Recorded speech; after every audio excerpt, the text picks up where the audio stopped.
polisi bira bajiru mucayo to ko dutte ti jere ma jira Maafila dhaggeeffadhaa bisee muka nan dubbadhaa carraa naa kenna mucayyoo maaltu miidhaa kana taa'u mucayo to ko dutte ajjeefamtee gatamteetti jere ma jira jedhani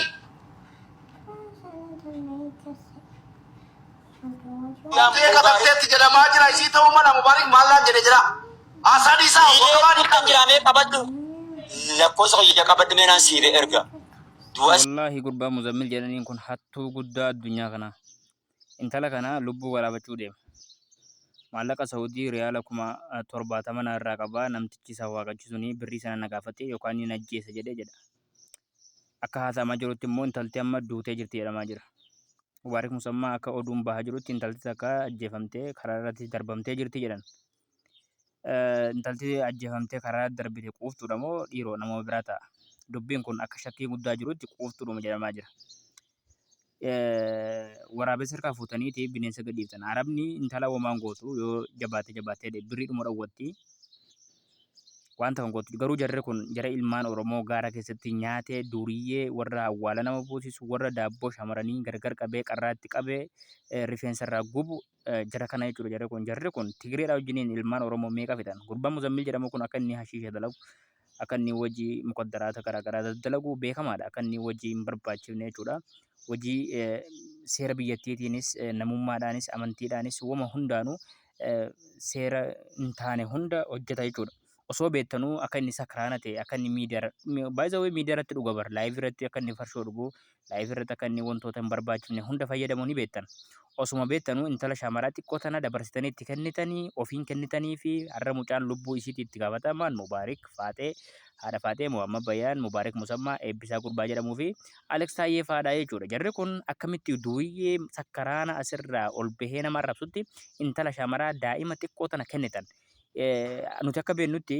shamarri shamarumatu buusa akka biyya keenyaatti akka biyya kanaatti intala shamaraa takka shamarumatu nama shawara gooteef intala gurbaa dhiiraatiifis dhiirumatu godhaaf amma wanti asirratti deemaa jiru faallaa kanaati. Hayyee miti jenne galchine si galee amma immoo deebisanii lookeeshinii sirrii mitiidha. Lookeeshinii micoon erga. sagaleen nagaama Dubbiin ifaa barku. Ni dhaga'ama mubee ni dhaga'ama haasa'e ni dhaga'ama. ila Oromoo booddee akka nama tokko hin gomanne la akka nama tokko hin gomanne komattanus immoo koma dhaabaa barbaadan intala dubaraati humna qabdu waa tokko hin beektu mucaasa biyyiidha eda galgala muzayyin an sagalee sambaa isaa ture argadheera eda galgala muzayyin afaan sana guddisi arabaate bakka keetti eda galgala muzayyin afaan sana guddisi arabaate bakka keetti eda galgala muzayyin afaan saatiin sana bismillah baafates ela ofii kooti waraabadhe malee namni naa waraabnedha sanni billaa baafates sagalee guutuu wajjin jechuudha yoo Malik Salmaan dhufe mucaa kan harkaan fuudhu sanni jedhe yeroo makiinaan keessa mucaan galtu taargaa makiinaa waa hunda hojii jechuudha sagalee viidiyoo dheedha waraabbataa ture keessaa baafadhee muradhee ergeen kee lookeeshinii Salmaan Mabbayaan na ergeera ergeen kee ballagameera wallahi billahi warri edha harka keessaa qaban muzayyin afaan saatiin asirratti maal jedhe sagalichas ergeen kee angara namichaatiin waa tokko shakkinaa jedhe anatu gaafatamummaa fudhadhe nama 19 irratti waan soba miti anatu gaafatama ennaan kennine malee calluma jenneen kana namaa fuune namatti kenne ana gaafatamaa jedhe amma immoo hin barbaadu jedhe miti reefuu ofitti Hattuun itti gaafatama maalii qabdi jedhan hattuun itti gaafatama maalii qabdi innoo nama meeqayyuu lubbuu nama meeqayyuu dabarsee beeka tun isaaf haaraa miti baay'isawee gurbaan bar gaara keessa ture bar hojiin isaa gaara keessa taa'uudha bar hojiin isaa waan mootummaan hin eeyyamne jechuudha waan hin as laayivii kanarratti viidiyoo kanarratti haa dubbachuu hin barbaanne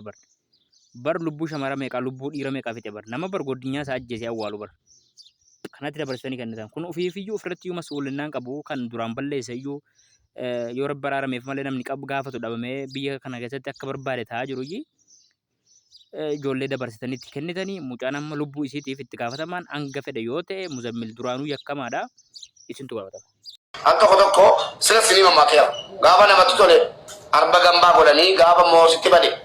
arba garbaa hootannan siin jedheef sii gala abbaan sii gala jechuudha. Ijoolluma kana jala deemna jechuun koo ijoolleen isin miidhamini kuma shan yeroo sin jettanus tole eeyyee kuma shan jennee ragaa baane maaliif mucaa barbaanna erga moodidanii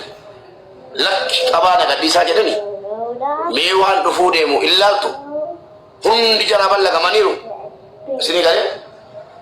location namichi Malik Salman yoo dhufe harkaa fuudhu. Asirratti Mubaarak Musammaa Malik Salman dhufee harkaan fuudhu hin jenne gurbaan. Arabtichi duraanii sun lannaqsum inni kakateen mootummaa biyyattiitiin kakateeti yoo isiin asii deemtee jettellee jedhe shaaraa irratti gabbahee Itoophiyaa biraaniin argaa bishaanan sii kenna jedhee ol galchee qalaa jedhe malee mootummaan Salmaan dhufee harkaan hin fuudhu minaamin hin jenne. As keessatti dongorsinaa ofii keessanii dongora seenaa. Kun dongora arbifa wallaalooti. Jechuun akkas hin jenne jechuudha inni. Akki jedhee